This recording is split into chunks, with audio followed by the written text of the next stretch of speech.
Dalam kondisi terbaring di RSUD Pali, Maspur, warga desa Tanah Abang yang sudah alami luka tembak oleh perampok jalani perawatan.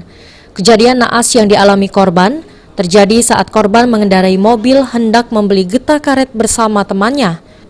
Saat melintas di Talang Udin, Desa Simpang 3 Babat, Kecamatan Penukal, Pali, korban dihadang 6 perampok menggunakan sempi, lalu meminta HP dan uang yang dibawa korban. Karena mencoba mempertahankan uang yang dibawa, korban pun langsung ditembak oleh salah satu perampok. Dia nyetop langsung nembak. Itu Pak ya.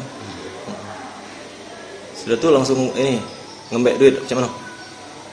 Langsung ngambil duit di supir. Bos itu Pak ya. Nah, bos. Toke kita itu ya nak. Iya. Saat itu kamu tuh jam berapa nak ngapain, nak kemana gitu Pak? Nak beli karet Di di pasaran Simpang 3. Simpang 3 Babat.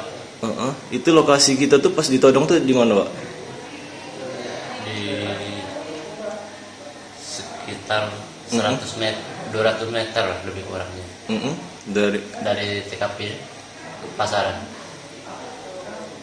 TKP itu namanya? Daerahnya.